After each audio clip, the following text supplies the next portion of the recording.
So we're talking tonight about meditation and self-study, both of which have had books written about them voluminously. So we're only going to obviously cover a few things. Some of you may have had years of experience meditating and or involving yourself in self-study. Some of you may be new to both ideas. I don't know, so I'll just be talking in a rather general way about each. And we live in a funny time where since the 60s, basically, more and more people have been interested in meditation and self-study of some sort. And there's been quite a response to this interest. As my teacher put it, the response has been so great that there are actually more teachers than pupils. I mean, everywhere you look, you can find somebody teaching some kind of meditation, or somebody teaching some kind of way to become more self-aware or more self-knowledgeable. And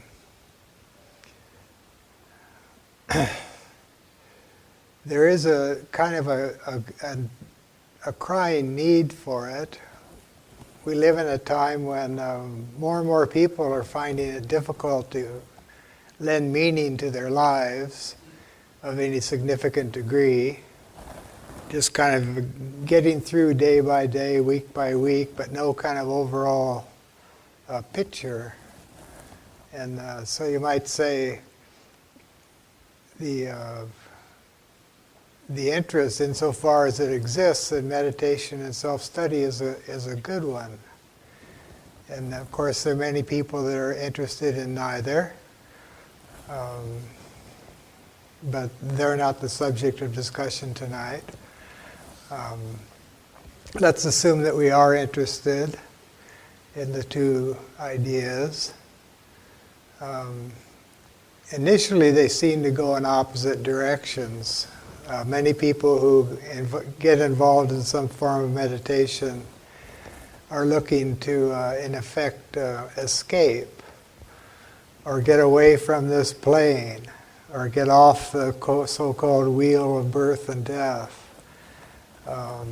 To get into some kind of nirvanic state, just out of here, beam me up, Scotty type thing. And so some people interested in meditation are looking to get out, and that's kind of that direction. It's like out. And on the other hand, a lot of people interested in self-study are interested in it primarily from the standpoint of what it's going to do for them in relationship to other people. All these self-help books, that cram people's bookshelves, they all have to do basically with learning more about myself so I can function better out here, or so I can be seen. I can be seen in a certain way out here, and so a lot of the self-help stuff is pretty personal, and it plays into the culture's pretensions and rather superficial ideas of success and failure, and so forth. And I'd like to talk about meditation and self-study from the standpoint of a very ancient tradition. One of the questions, of course, of somebody who's interested in meditation and self-study is, where are the real teachers? Are there any real teachers? If so, where are they? How would you recognize one if you came across one? These are legitimate questions. They're real questions. They probably need to be asked more than they are.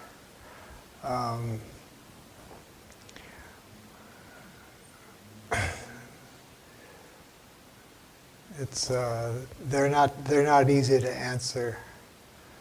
There are many teachers around these days of both meditation and self-study. The ancient Greeks and Egyptians had a rule of thumb that might help people today, which was that wisdom of any sort is it's always free. There's never money involved. Somebody's getting a phone call.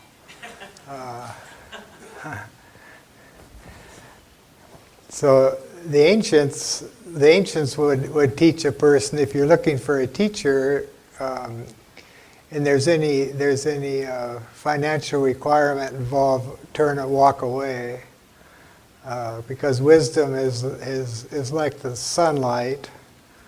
It's free of charge, always has been, always will be. Now, if somebody just took that simple criteria from ancient Greece and ancient Egypt, one could eliminate about 90% of the people out there claiming to be teachers who come with a price tag. These aren't popular words, of course, because the ones out there that come with a price tag don't like to hear that the real thing's free, just like air, just like sunlight. Now, the most ancient tradition of meditation on the planet, the oldest book on meditation on the planet, is called Patanjali's Yoga Sutras. And Patanjali is spelled Patanjali. Patanjali. If you put him into a search engine, it would come right up. Just put in Pantanjali, and you get Patanjali's Yoga Sutras. It's the oldest known book on meditation on the planet. And the first sentence in it is, meditation is the hindering of the modifications of the thinking principle. Meditation is the hindering of the modifications of the thinking principle. That's the first sentence. The book's not very long, but it's very deep, and it's progressive, but it starts there. Hindering the modifications of the thinking principle. Not easy to do. Not easy to do for very long. If you've ever tried it. It's called quieting the mind. Not easy. Another thing the ancients taught about meditation and self-study, in addition to their coming at no cost, is that they're both very difficult. The real thing is extremely difficult. And so therefore anyone who tells you that it's easy should probably be regarded with some skepticism. It's very difficult to hinder the modifications of the thinking principle, let alone go beyond that. And it's very difficult to really engage in serious and sincere self-study because it's so shocking. Because most of us are living with a fairly edited version of who we are, and there does exist the unedited version, which all of us allegedly will experience as we're dying. In kind of a review, we'll get the unedited version of our life. But currently, most of us are living a rather edited, truncated version. A lot of pretension, sense of self-importance, sense of drama, sense of lacking something. It's very, and one of the things in relation to self-study that the ancients thought was one of the first things a person who's in earnest should pay attention to is trying to see and uncover what one's motives are. Just take a look. What am I up to? What am I doing? What am I trying to do? To put it more dramatically, here I am living a human life. What are my motives for doing so? What do I want to get out of it? If someone's interested in self-study and meditation, what they want to get out of it basically is a self-knowledge and wisdom. Someone who's mastered self-study to an extreme degree would have lived up to the ancient Greek maxim, "Man, know thyself." And someone who's mastered meditation to a significant degree would have some wisdom, as distinguished from what we call knowledge. So it's the beginnings of these things that really matter. It's getting started. It's finding time. It's deciding that we want to be a full human being instead of a caricature of a human being. We want to be true to ourselves, and in such a way that gives us some dignity. So who we are, who we think we are, isn't always at the mercy of the environment, of how we're seen by others. And the ancient teachers taught that that there are there are beings of meditation whose meditation is such, or whose consciousness is such, that it's all inclusive. Their love embraces all of mankind unconditionally. And these are called the great teachers. We've all heard of various ones, in history. But there are quite a number of ones that are not known in history, of whom the ones known in history might be expressions. And there's a book. There are many books that would help a person move in the direction of meditation. Patanjali is one. Another one would be the Bhagavad Gita. Another one would be more Christian orientation, would be St. John of the Cross, who wrote two books, one called The Dark Night of the Senses and the other called The Dark Night of the Soul.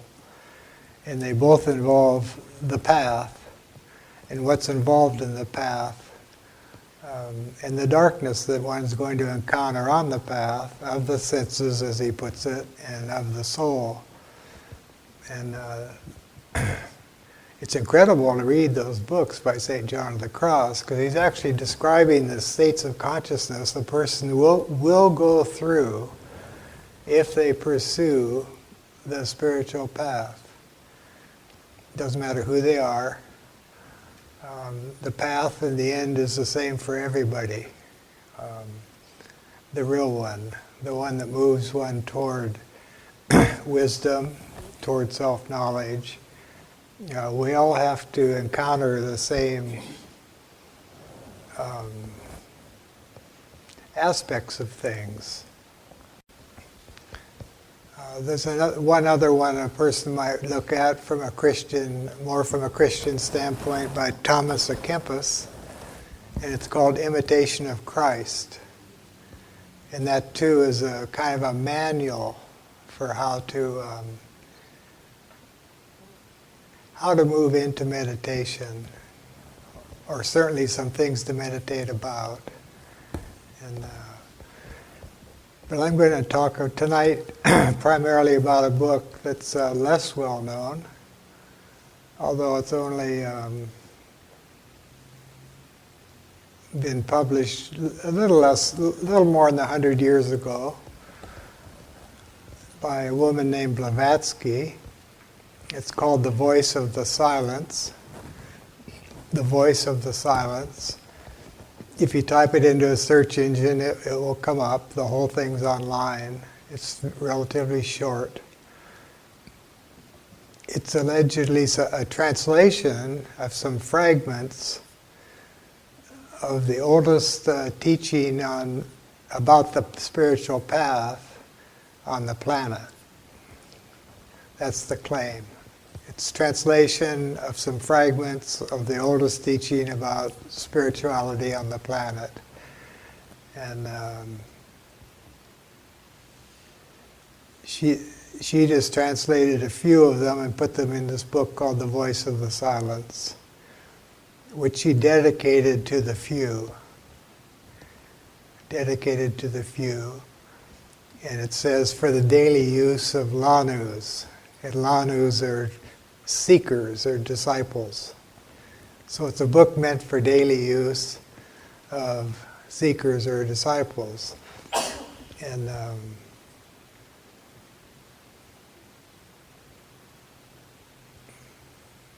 it's a book that comes from wise beings. Everything in it is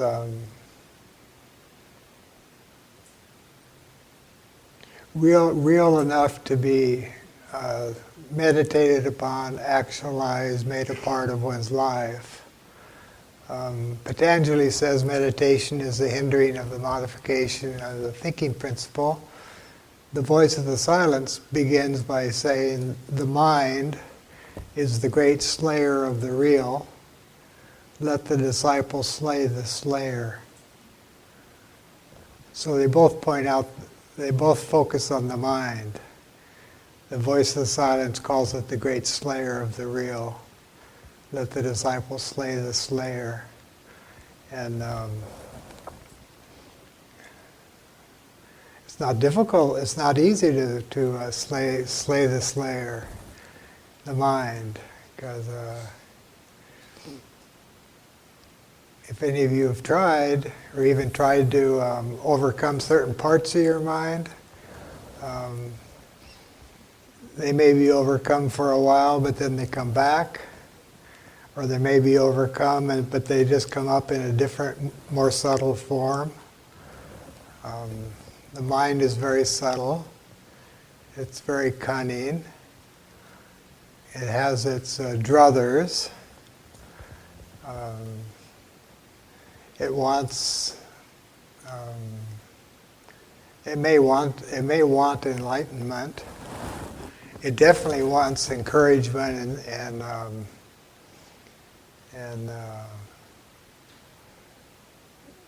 kind of to be told that it's doing a good job. Good, you're doing well. Keep going.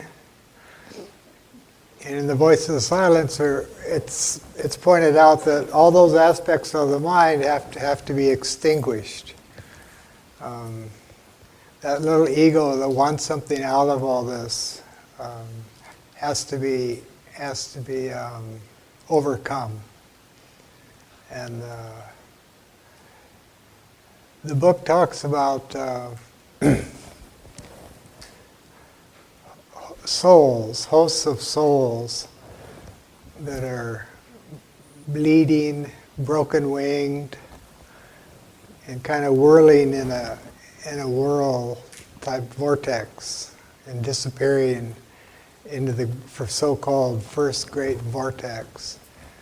And this is showing the dangers of human existence. It's possible to lose oneself. It's possible to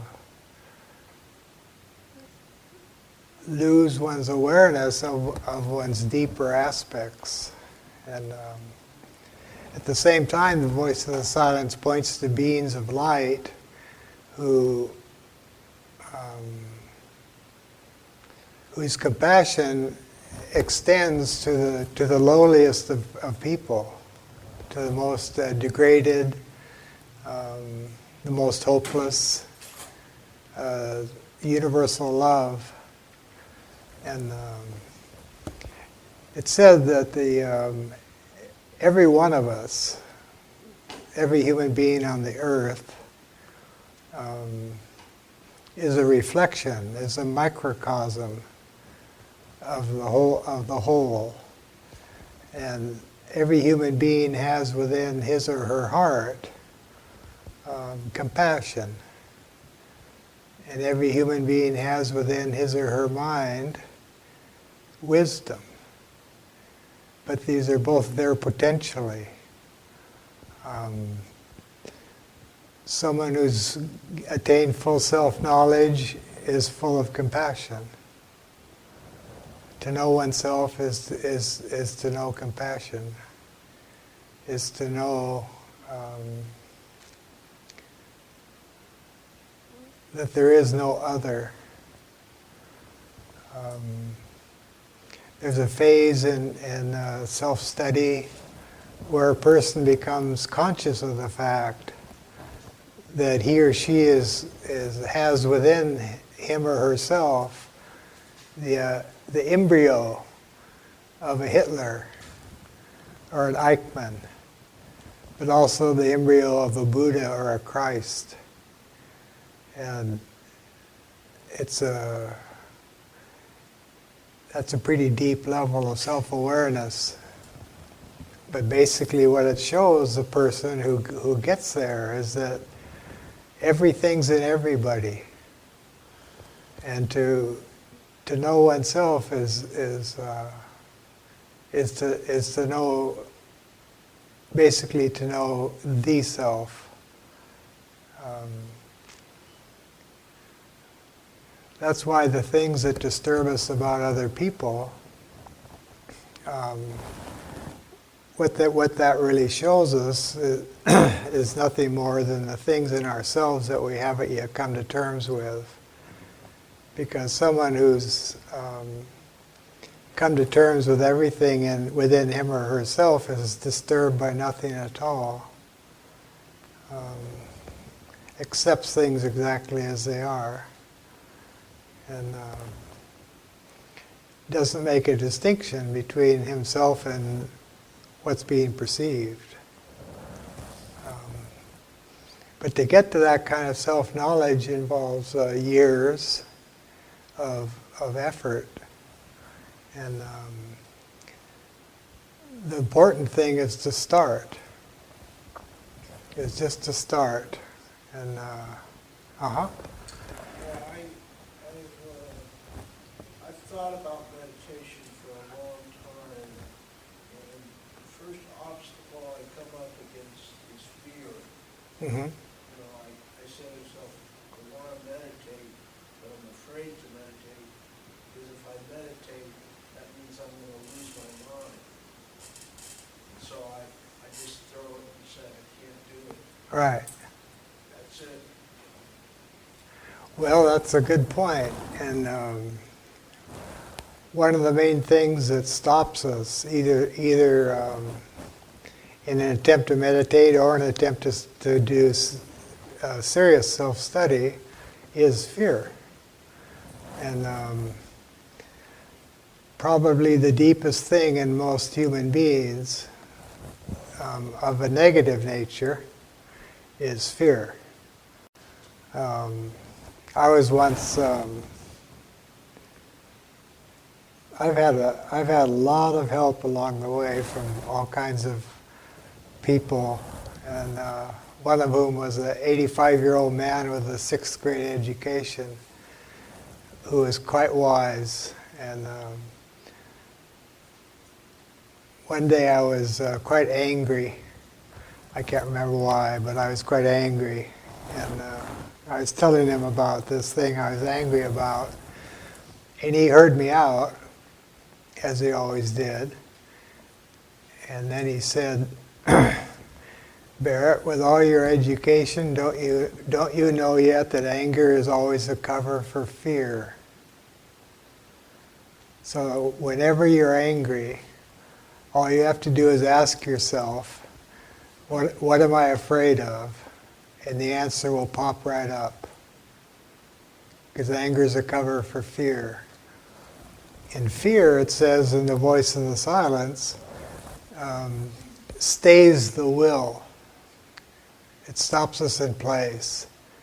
And the only way around fear really is some kind of faith in the process. Like, if I try to meditate on, like if we were in Plato's school, he'd have us meditate on the good, capital G, which is indefinable, or he'd have us meditate on the sun, not the one in the sky, but an analogous one, a sun, which is just beaming light and love out in all directions. And to meditate on things like that aren't that scary. If one's meditated on universal light or universal compassion, one probably is not going to lose one's mind. You might gain it. But fear is very real, and anyone who minimizes it is probably a fool, or somebody who hasn't really taken the first step yet. Yeah. I hadn't taken the first step because I just thought when people say you meditate, there's a process you go through. You say, I'm going to get my tuning forks going, and the closest I've come to it is my psychiatrist says when I'm anxious to count to 500. Once I got to 400 in my mind, when it just went off, and I felt kind of a relief, Right. And I did the extra 100 because that's what he told me to do. And that's as much as I know about it. Right. Well, that's fine. That's a start. But as to when I started thinking about meditating, I never thought about on what.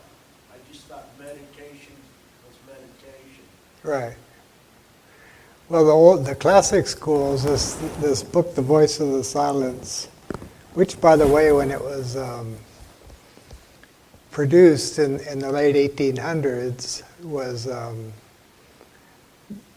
given a preface by the then Dalai Lama in Tibet. And then when it was translated into Chinese a few years later, it was given a preface by a man named the Panchen Lama. And then when it was given its 100th year edition not too long ago, a preface was written to it by the current Dalai Lama. So it's a very highly respected book in the Tibetan tradition. And but one of the things that tradition teaches is it's a slow tradition. It doesn't rush anybody in any way, but they say it's important to examine one's motives, as we were saying earlier, and like why would I want to meditate? What's my object? What's my goal? And two of the things that one would be encouraged if one were in a appropriate monastery to as a beginner to meditate upon would be one would be meditate upon meditation. Meditate upon meditation, which sounds rather odd. One would have to try it to see what it means. And the other thing that one would perhaps be encouraged to meditate on would be to meditate on men of meditation or women of meditation. Meditate on people who have mastered meditation. And again, this is something one would have to do on one's own. It takes a certain amount of will to persevere in such a quest. And if one did that on both those ideas, meditating on meditation and meditating on men and women of meditation, what one would discover was that one knows very little about meditation, which is which has a great integrity to it. In the real spiritual life, a sense of integrity is very important. A sense of seriousness, not in the sense of never laughing or always going around being heavy, but a sense of this is what I'm doing, this is what I'm going to do, this is what my life's about. I will persist. It says in The Voice of the Silence that the only failure is a failure to try. The only way a person can fail is by stop trying. Doesn't matter how many times you fall down, as long as each time you get back up and try again. And this, of course, is how we learn anything, not just meditation and self-study.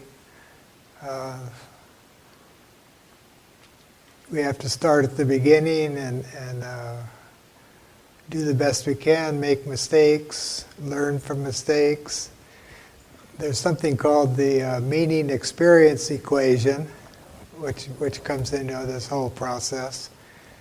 The meaning experience equation kind of has an X factor built into it because it has to do with how many times a person has to experience something before they get the meaning out of it, before they learn its lesson.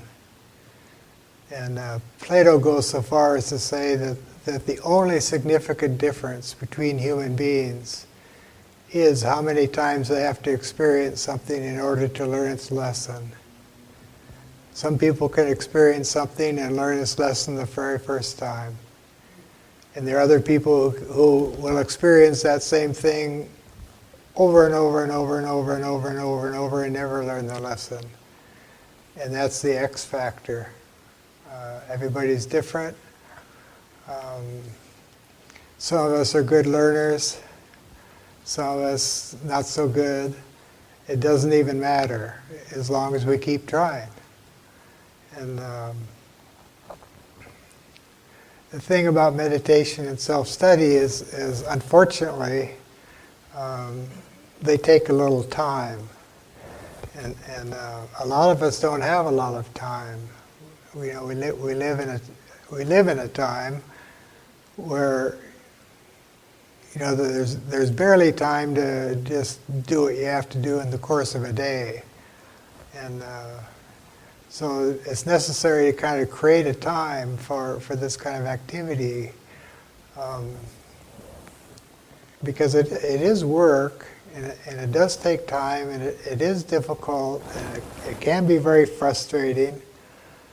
There'll be times when a person is feeling, hey, I'm making some headway, and then there'll be times when the person's feeling, this is all nonsense, it's making no sense at all. And perseverance is the name of the game. It's just, regardless of what your mind is telling you, you just keep going. Because if you remember, the mind's the great slayer of the real. Pretty soon, or perhaps not pretty soon, but at some point, a person actually doesn't take his or her mind that seriously. It's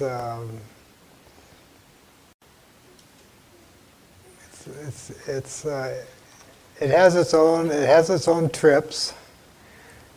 Part of self-knowledge is learning what your mind's trips are, and not rationalizing them, not deceiving oneself about them. Just checking, just seeing them, not judging them. Like good, bad, right, wrong. Oh, I'm screwed because I'm having this kind of thinking. No, just see it. Just see it there. See your mind, and it's different layers. And there's this overused idea of peeling the onion. And there's something to it. There is the subconscious. There is the unconscious. So self-knowledge involves making those things conscious. It's an arduous activity. It takes years. It might take lifetimes. So the thing is to make progress, to be able to say to oneself, I know myself better now than I did a year ago. That's progress. That's something. I'm more capable of self-transcendence than I was a year ago. That would show some progress in meditation. Because meditation involves whatever form of it one engages in. It involves taking one's consciousness beyond the personal mind. Beyond that, the great slayer of the real. And being able to focus on something that to the personal mind is abstract. And again, it could be love, compassion, anything that one feels worthy of contemplation. And at first one won't be able to do it for very long, to hold one's mind there very long. And again, it can be very frustrating. So patience is very important in this process. Patience with oneself, patience with one's mind. But somewhere knowing that there are real teachers, and as one of them said, if you take one step in our direction, we'll take one step in yours. And these teachers aren't necessarily walking around in bodies. Like most of us think that mistakenly, that when beings like Jesus or Buddha or whoever we want to think of, we think, well, when they die, they're gone. And when we die, we're not even gone. Our body's gone. We lose a body. So if an enlightened being, quote unquote, dies, that enlightened being is still an enlightened being, quite capable of operating independently of a body, and quite capable of responding to any sincere effort that any sincere person makes in the direction of wisdom or self-knowledge, especially anyone who's interested in wanting to help serve humanity, wants to learn in order to help other people learn. Because that's really the name of the game of the ancients, is, as Plato said in his allegory of the cave, which some of you are familiar with, and we won't go into, But there's an inside and an outside of this cave, and the way inside is basically just the world of illusion, which is this world, the world of the five senses, taken at face value. And the outside of the cave is like supreme enlightenment. And Plato says in the allegory of the cave that in getting from the inside to the outside of the cave is the spiritual path. It involves both self-study and meditation. But Plato says in the allegory of the cave that if you want someone, if somebody's on this path out of the cave, which most of the people in the cave aren't on the path out of the cave, because they think that what's in the cave is all there is. You know, it's kind of like money, property, prestige. That's what life's about. You know, and don't bother me with all this path and seeking business. You know, but there are a few in the cave that suspect that there's more than meets the eye, and they turn around from the shadows that they're watching, and they try to make their way out of this cave. And Plato says that unless their motive, and this is why examination of motive at the beginning is important, unless their motive from the very beginning is to get out of the cave only in order to experience what's outside the cave, i.e. wisdom, in order to return back into the cave, way back in, because there are layers in this cave. You go all the way back in to where it's virtually dark compared to outside where the sun's shining. The only way you'll ever get someone to go back into the cave, if they ever get out, is if their motive for getting out is to go back in, if they get out. And this is where you have the notion of a bodhisattva. This is where we have all the great spiritual teachers of the earth, known and unknown. These are beings that came back into the cave to try to teach us what's real. And we don't treat them very well, or historically we haven't treated them very well. So in the oldest traditions, the search for wisdom and self-knowledge isn't ultimately for oneself at all. It's merely so that one can gain what one can gain in order to share it with others who may or may not be interested. And so there's a delicate balance there. One mystic being somebody who's experienced something beyond the world of the five senses at least. One mystic made the comment that a mystic has little to share with most people beyond a kind word and a smile. Interesting comment. Kind word and a smile. I want to read you a paragraph out of an essay here.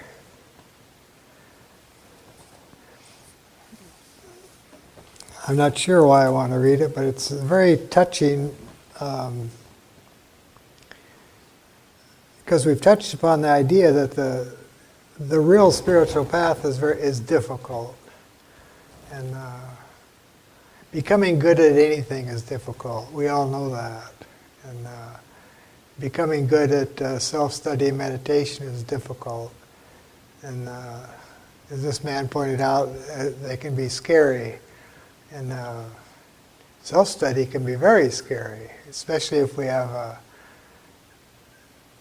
pretty out of kilter idea of who we are, and then we start seeing who we actually are. It's like, wait a minute, something's wrong with this picture. This can't be me.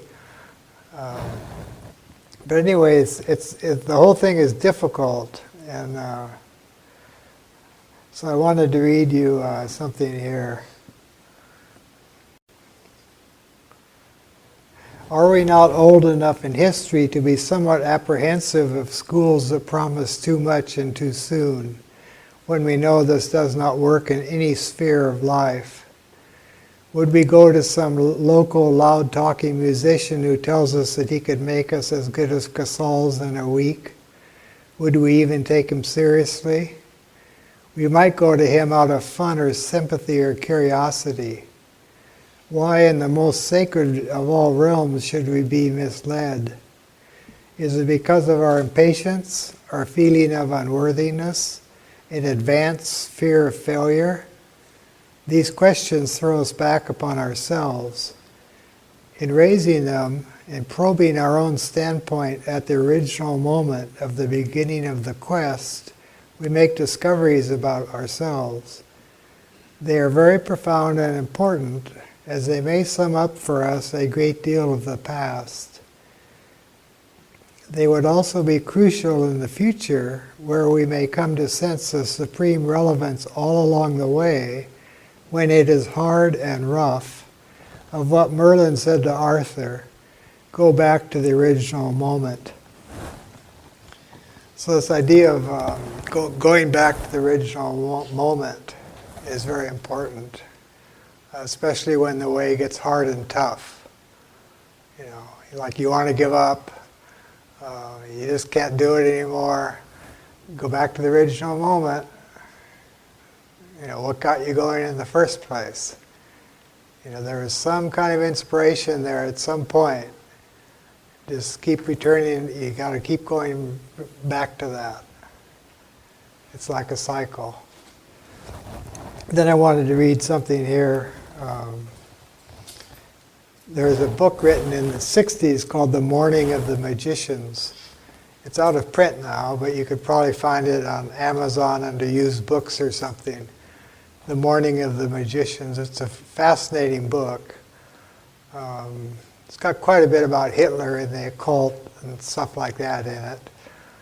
But there's this one statement. It says, a statement in The Morning of the Magicians suggests that as long as men want something for nothing, money without work, knowledge without study, power without knowledge, virtue without some form of asceticism, so long will 1,000 pseudo-initiatory societies flourish, imitating the truly secret language of the technicians of the sacred. And we live in a time when 1,000 pseudo-initiatory societies flourish, for the very reasons stated here. So this is saying that the quest is actually kind of hard work, and not to be undertaken lightly. But again, it's not like a big heavy thing all the time. But there are moments, you know, where self-encounter isn't always pleasant. Meditation isn't always easy. But the important thing is to, if one begins at all, the important thing is not to give up. Just continue, and quite independent of whether you're understood by your peers or not. It's not even necessary to talk about what one's attempting to do. Often it's wise not to. It's really between yourself and yourself. And only you know if you have a sense of, an increasing sense of human dignity, which can, is what people like Viktor Frankl found in Auschwitz. That in spite of the absurdity of what was going on, he found a sense of human dignity that went below the surface of all the goings on, and And that innate sense of dignity is in the heart of every human being. It's just getting in touch with it. And to the extent that one does get in touch with it, one affords that dignity to other people one encounters. Not necessarily verbally, but at least in thought. Because none of us are really any different from each other. And except in the sense of Plato saying, how many times it takes us to learn a lesson from an experience. Other than that, we're incredibly the same. And even though we're unique, but you could say our components are the same, our potentials are the same. The only difference between us and a Buddha, or us and a Christ, it's taught, is a matter of degree, not of kind. Those aren't different kinds of beings from us. We're the same kinds of being they are, but we're just potentially that way. We haven't walked the path that they walk to get where they are. Yeah, you said that, well, Okay? Any other questions or comments? Thoughts? It was Suzuki, the Zen Buddhist, who said it to us. He said something in a book called Zen Mind, Beginner's Mind. Right. You may have heard of it. I remember him saying, writing, to assume the right position physically is to assume the right state of mind. Would you care to comment on that?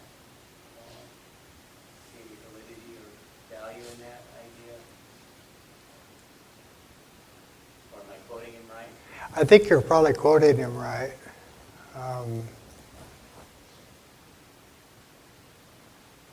But I don't really personally have any comment about it, except to say that I've been told that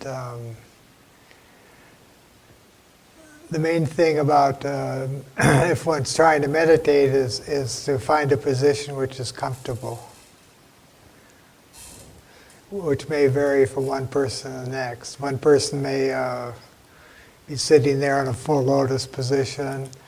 Another person may just be sitting in a straight back chair.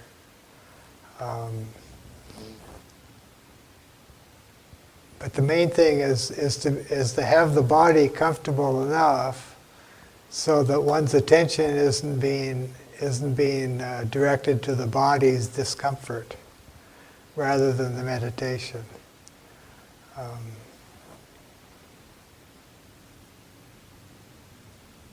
Yeah. Any other questions or thoughts or comments? Uh-huh.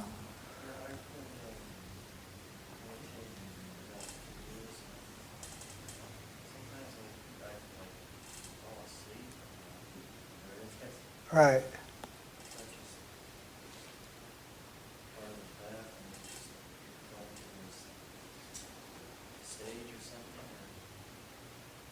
Well, some teachers teach that whatever you're meditating upon, meditate upon it as long as you can, but if you start getting kind of hazed out or psyched out, or you start falling asleep, pull out of it. Stop. And go back to it. Because if you meditate on something like universal good, you can fall asleep. But most teachers suggest that pull out. If you notice yourself falling asleep, pull out of the meditation. Yeah. Uh-huh. I've been taking some Buddhist meditation classes, and in the case of Buddha, where he becomes completely enlightened and has complete knowledge of everything at all times. And so they still don't seem to believe in a creator God. And it seems odd to me to have such an advanced level of spirituality without incorporating a recognition of God. So many of their religions and meditative practices work towards like a God consciousness. Right. Whereas the Buddha thing seems to be just to completely clear your mind and be able to see the true nature of reality, but they don't seem to want to acknowledge a supreme being or a creator force. That's what you're feeling about the existence of God and the object of meditation. Do you think it's simply recognition of reality, or do you think you recognize a God consciousness? Well, in Buddhism, every religion has two sides, what they call the exoteric, which is public, and esoteric, which is secret or hidden. And every religion has both sides, and they can be studied. And in esoteric Buddhism, as opposed to ordinary Buddhism, exoteric Buddhism, there is no concept of like a Christian God, some being that created everything. But there is a concept of the highest being.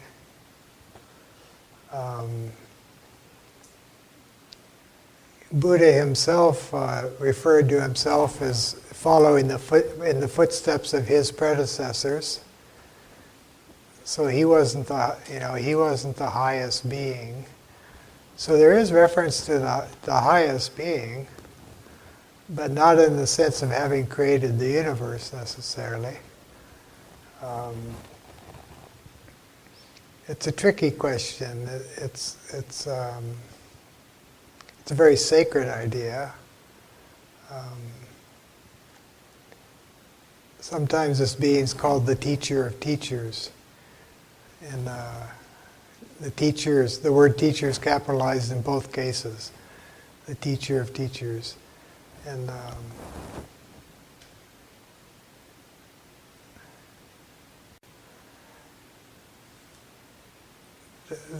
the Bhagavad Gita is a very good source of it's a good place to look for not an answer to your question, but a conception of a being that does and does not create everything. But everything kind of flows from that.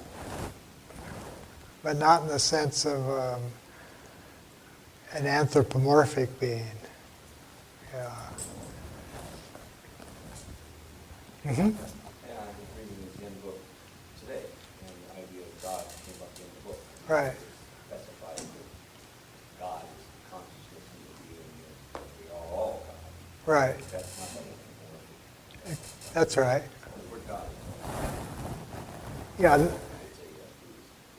that's right. And so it's very similar to the Hindu notion of the one self, which is universal and omnipresent. Yeah. Uh-huh. Is there such a thing as an unconscious meditation where you kind of think of something and you're not give it complete thought, but then weeks, days, months later, all of a sudden these answers just appear? Yes. As far as self is concerned? Sure. Yeah, lots of times we might experience trying to figure something out or trying to solve something, and we just aren't getting it. So sometimes if you just put it away, as you say, the answers or the perspective one was looking for might just surface all of a sudden when one least expects it. Einstein's theory of relativity happened that way. He was working on a problem, and he worked on this problem for 18 months, about 18 hours a day. one problem. And that's dedication. You know, that's willpower. That's the man on the path. So 18 hours a day, 18 months, one problem. He finally just gave up. So I'll never get it. He gave up. And the following night, the solution to the problem came to him in a dream. And that dream became what we call relativity theory. Yeah. So there are lots of interesting aspects. Lots of it can happen outside of the conscious mind. Yeah. Uh-huh. Theravada Buddhism, that's more esoteric, isn't it? It deals with multiple deities and cosmologies and all of that. That's right. Would that be an answer to this gentleman's search, perhaps? Well, it would be a point of view he could explore. Yeah. Zen really needed to train warriors. Right. You know, and comfort is not a part of it. I've sat in some Zen sits before. It's not so comfortable at all. No, it's not. No, no. And I sat with it one time. You know, he had gone to Japan and they whack them with sticks. Oh, sure they do. You gotta be up there. Yeah, that's You gotta be up there straight. I mean, that's a different tradition from the one that we've been talking about. Yeah. it's not different. Right. But can you speak a little more sort of group on the Theravada Buddhism? Not really, not tonight. That'll be all right. Because there are too many, every religion has splintered into all sorts of subdivisions. And I just don't want to get into those. There are too many of them. And that's why I'm using a fairly pure tradition to talk about that hasn't, it really hasn't been watered down. Uh-huh. We spent a week last summer with Thich Nhat Hanh in Boston, and this whole thing is kind of new to me. The idea of universal consciousness, and you die and you come back, or you're up here, or you never die, and we're all here now and then. But that whole concept is interesting. The idea of consciousness, like somebody mentioned, I'm not too comforted by thinking of coming back as a nitrogen molecule or something.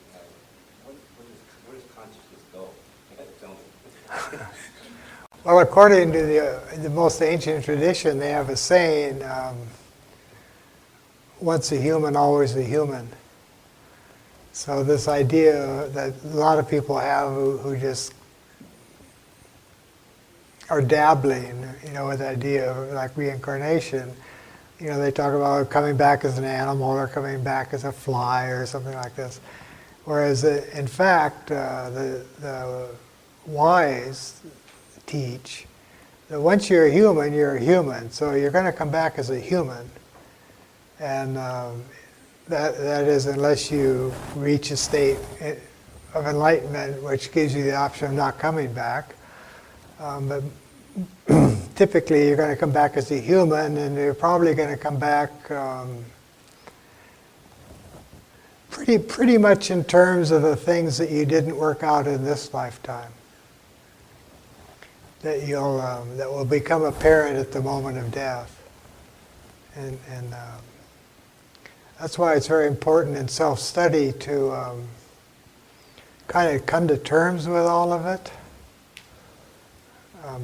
accept all of it, because as we're dying, as I said earlier, we're going to get the unedited version of our life. And if there's some stuff in there that we've repressed or suppressed or have edited out because it's too shocking to us or for whatever reason,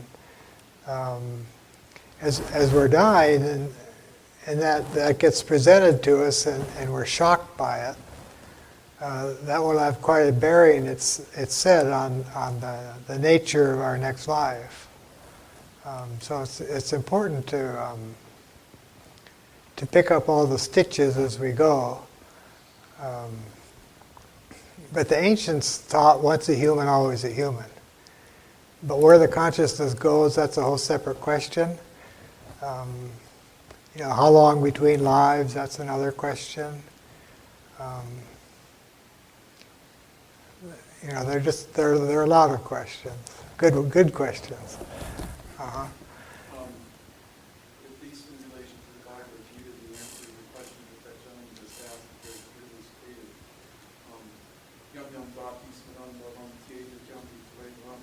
That whatever state of being one remembers at the moment of death, that's where he's going to go. Right. And so you were kind of saying that there is that ancient tradition, and I think a lot of people are told that because it is a little uncomfortable to think about that you really do have some control over it, and you also, if you're out of control, then you're out of control with it. Right. And so that's why, at least in relation to what the Gita says, the whole purpose of meditation is to get control over your consciousness so that when you leave the body, you will go very intentionally to a particular destination.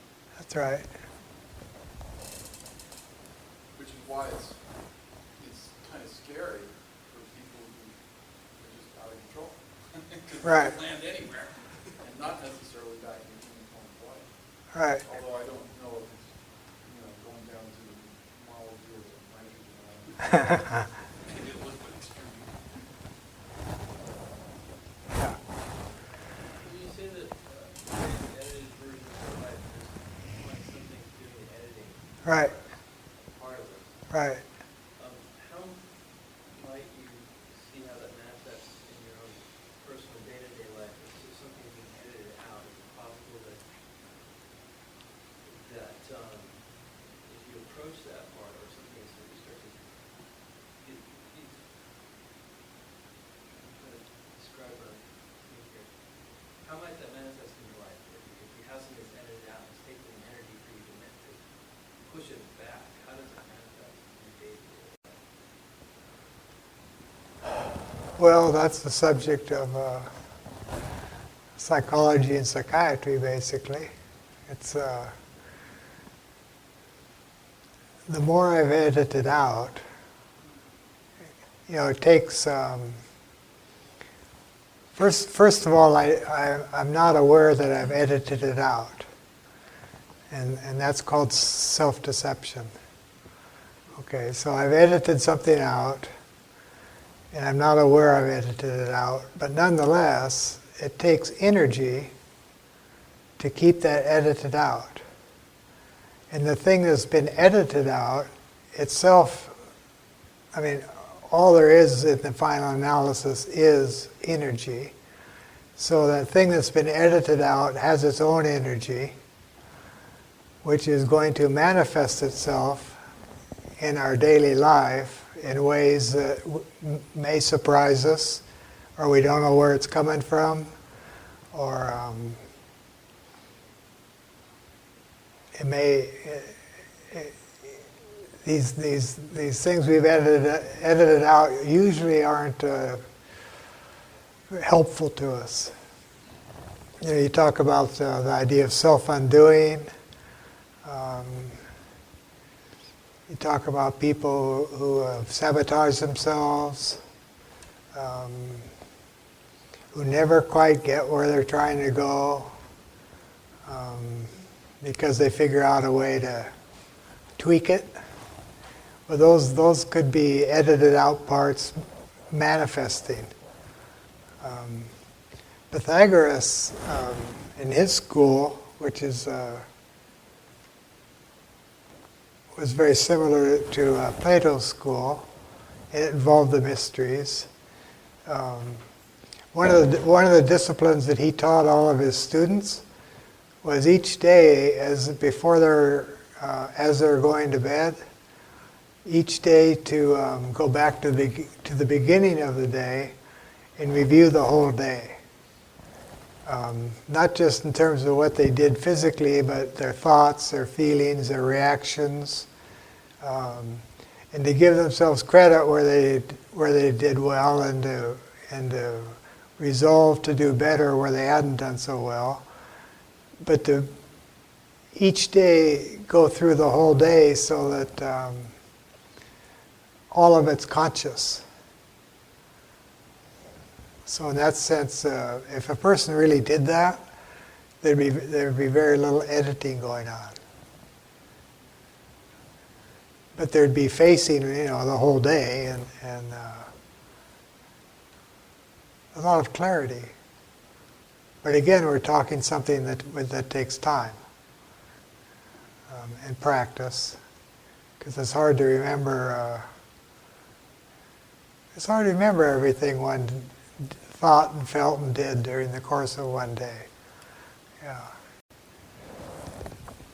Uh-huh. I was intrigued by your initial definition of meditation. I can't even remember how you put it, but it was something about the suppression of the, I don't know, it was Hindering the modifications of the thinking principle. hindering the modifications of the thinking principle. Right. That eludes me still. What does that mean? Well, the mind is, the Hindus call the mind the monkey mind, because it's always jumping around, it's always thinking, it's always got some idea going in it. And it's not constant, it's not concentrated, it's not on one idea and staying there on one idea. It's modifying it. It's constantly modified, or modifying itself. So meditation is hindering those modifications. Yeah, or another way to put it would be meditation is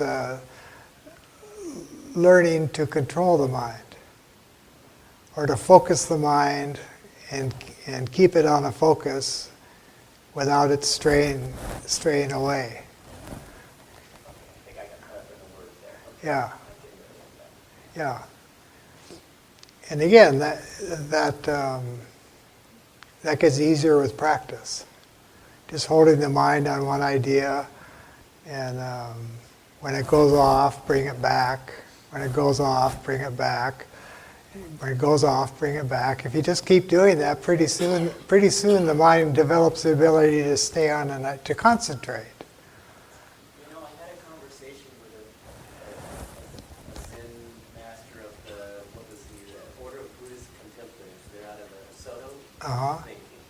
And their strategy was, this was his words, don't try to think about anything, but don't try not to think about anything either. Right. And then he went on to suggest that it was somewhat like sitting on a freeway overpass and watching the cars go by. Right. Sort of watching your own mind. Right. Observing it. Oh, that was, then quote that. Yeah. That's right. Yeah, well, he would wake people up and It takes practice to get enough detachment so that one's actually capable of watching one's mind, and even laughing at it at times, because it can be so ludicrous. But again, practice, that's called detachment. to observe that as you Yeah. In all of those teachings, do they have any explanation why this is not a normal state of affairs first? Why? What is not a normal Well, state? being able to concentrate and meditate. doesn't get so screwed up. Yeah, well, it's like, it didn't get that way. They're all born that way, and I'm wondering why it's not a natural state of affairs. Some people can arrive at it at higher conscious levels. And I was wondering if any of these teachers ever came up with a theory why we're not born this way. Well, we are actually born this way. There's a statement in here, I can't probably turn to it right offhand, but there's a quote in here saying, as long as there are children in the world, there's a golden age. So the children have it, but they lose it. We all had something of it when we were babies, and young children. That something of it, that childlike quality. But we lose it due to, from the Buddhist standpoint, mainly because we learn to identify ourselves with a name and a form. Like form, if you point to yourself and say me, so you start thinking that's who you are. Then you got a name for it, Bobby or Georgie or whatever, Sharon. So you got me, Sharon, so here I am, Sharon, in this body. And then I've got these senses, and I've got these people called mom and dad and brother and sister and all this. And then I start pointing at objects, and people start making sounds. When I point to an object, I'll point to an object, and they'll make the sound chair. So now I think I know what a chair. That's a chair. And it just builds up, and pretty soon we're caught up in a world of words and concepts, and thinking that little Mary or little George has got something important to do in all this, or is liked or isn't liked, or is succeeding or isn't succeeding, and we lose that childlike nature. And instead of having questions, we have answers, which Socrates called double ignorance, thinking we know when we don't. So the fall isn't something, according to the ancients, it isn't something that happened in the book of Genesis. It's something that happens with every human being born. There's a fall. And then the question is whether they can regain that child state before they die or not. And very few try, or even know it's an option. And, or they opt for some messianic solution where some being's going to do it for them, which is like thinking that some other being's going to make you a good musician, independent of your having to practice a lot. Yeah. Was there another hand I saw? Yes. And what again is the benefit of learning how to meditate? The benefit of learning how to meditate is largely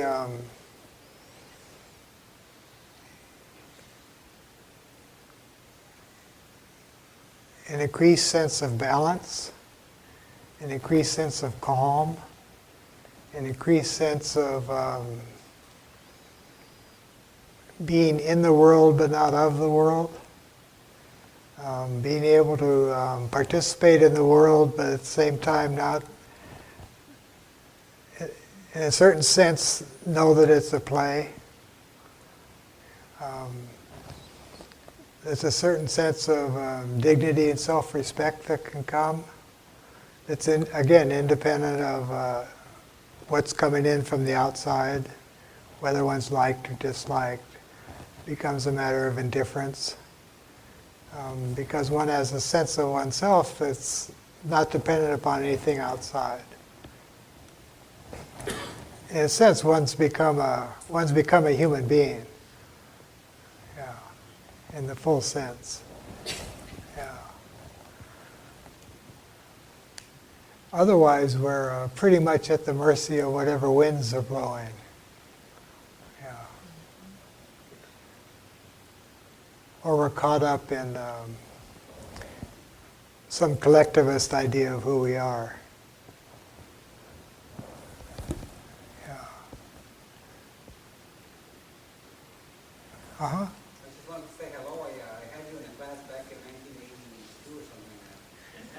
Well, hello to you too. Well, I stopped doing this in '96, and then the teaching part, I stopped doing it in '96, and I was fairly happy not doing it. And several people kept telling me I should be talking somewhere. Yeah, so reluctantly I agreed to do so. So I'm doing so. Yeah, so thank you. Yeah. Yeah. Any other comments? Well, as I say, the next lecture here won't be until the first Friday of December, and then the second Friday of December. And then if you're interested in that series I mentioned called The Enduring Questions, the information on that is gotten through the City of Ventura Recreation Department. I don't know the information myself at the moment, or I'd give it to you. Yeah. Can you mention what by the fruits or whatever the next lecture is going to be about? The next lecture you do, what is the subject? Yeah, but it's called by their fruits. Right. What does that mean? I'm sorry. Basically, what you see is what you get. Yeah. People are known by their fruits. Yeah. But it's a little more complicated than that. But Known by your actions or something? partly, yeah. But it involves other planes, not just the physical plane. Yeah. Anything else from anybody? Maybe because this is California, we should be having a lecture on being known by our fruits and our nuts. Probably.